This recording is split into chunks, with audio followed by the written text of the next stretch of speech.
Okay, welcome to session 3. We're going to cover 2 more musical concepts, ties and dots, before we're ready to move on to the next section. Let's talk about ties first. The problem we have is we need to have long notes in music. Now, a whole note will hold for 4 beats. We learned about that. But what if I want a note to hold for 6 beats or 8 or something beyond a bar line? How do we do that?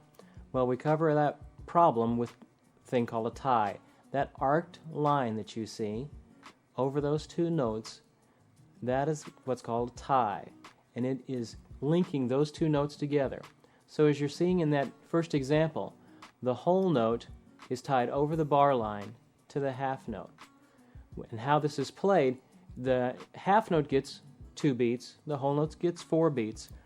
So I add all of those together. I don't replay that half note when I get to it. I just give his 2 beats to the whole note to make a total of 6 beats. See how that works? I'm just tying those 2 notes together. I don't replay that second note, I just add them both together. In example 2, you'll see a quarter note, half note, and then a quarter note that's tied over the bar line to a note of the same pitch. Ties are always to the note of the same pitch. You're never going to see them going between different pitches. If they're going between different pitches, that's what's called a slur, and we don't really see those too much in guitar music. So the tie goes over the bar line with those quarter notes, then another quarter note, and then a half note tied over to a whole note. So if I was to play this, I'm just going to do on a first string E, and I'll play that example 2. Ready? Go. 1, 1, 2, tied over the bar line here. 1, 2, 1, 2, 3, 4. See how that works? The next concept we need to talk about is dots. Now, dots add something to the note. Dots add, here's the rule, dots add 1/2 of whatever they're attached to. What do I mean by that? Well, let's look at our example. In our half note example, I have a half note with a dot on it. A half note gets 2 beats. The dot, what does the dot get? The dot gets half of whatever it's attached to. So, half note gets 2, the dot would then get 1. So you add them all up together, and that gets 3. Our next example is a whole note. What if I put a dot on a whole note? Usually about this stage, everybody gets it. I get it. A dot adds 1. Well, it's a little bit more to it than that. If it's attached to a half note, it adds 1. If it's attached to a whole note, it adds more than that. Let's figure it out. A dotted whole note, the whole note gets 4. The dot, what does the dot get? Half of whatever it's attached to. Half of 4 is 2. 4 plus 2 is 6. So a dotted whole note is going to be 6. You're not going to see that very much, but I wanted you to see the difference between the other one. Here's one you're going to see a little bit more. A dotted quarter note. Now think about, what would this be? The quarter note gets 1, and the dot, what would the dot get? The dot would just get a half, because it's half of whatever it's attached to, and it's attached to just 1. So 1 plus a half would be 1.5.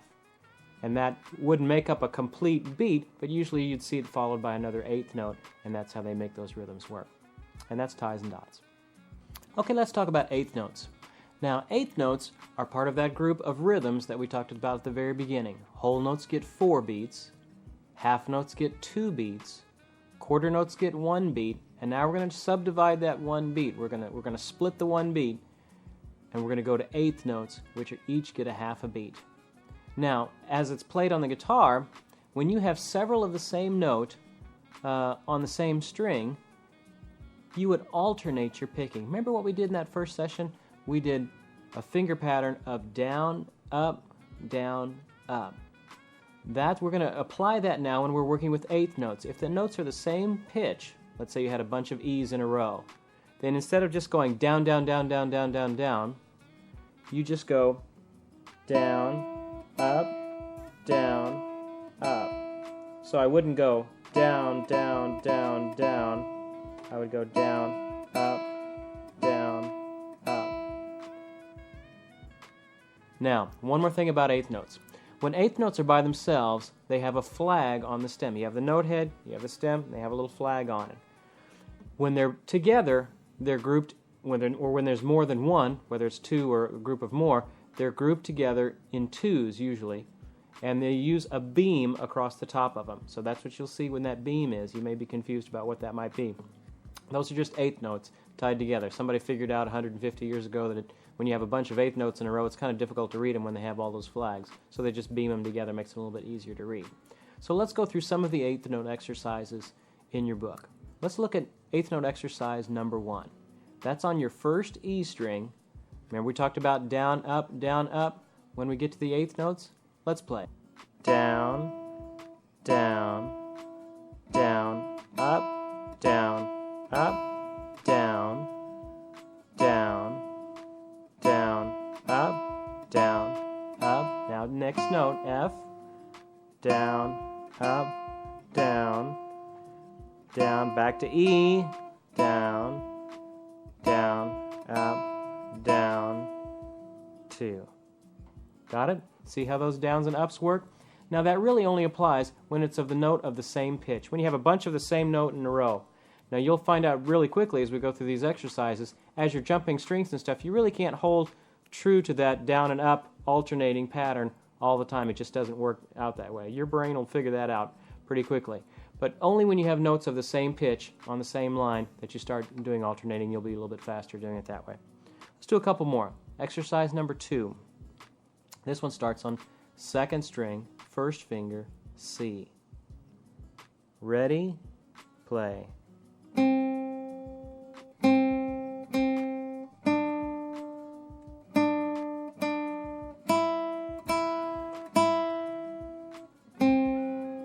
Rest. Now up to G.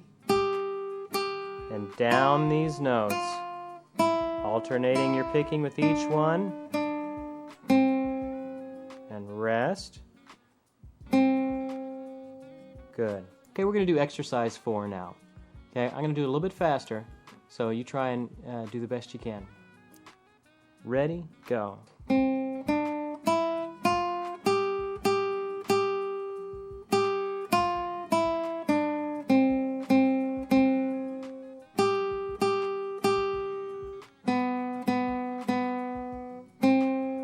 2, 3, 4. And that's how eighth notes work. Now let's learn a few more notes. Okay, let's talk about the notes on the third string. Remember what the name of that third string is? That's your G. Okay, G is open, and that's will be our first note. The second line on your music notation is a G. That's this third string open. The next note we have is our second finger. This is our first second finger note we've had. This is an A, second space up. Make sure you're fretting the note nice and close to that fret, not on the fret, right back. So we have G, and we have A. You play with me, G, and now A. Very good. Let's add those to our other notes. We've got G and A, and now let's do B, C, and D on the next string. B, C, D. On the next string, we've got E, F, and G. E, F, and G. Can you go backwards? Can you go backwards the other way? G, F, E, D, C, B, A, G. Very good. Let's do one or two of these third string exercises. Let's do the first one. Number 1. You ready? Starts on a G, third string open. Ready, play. G, 2, now an A, 2, then 3 G's. 1, 2, now A, make good contact with that A, and back to G. Great. Let's go to number 2. Throw in some eighth notes on it. Ready, play.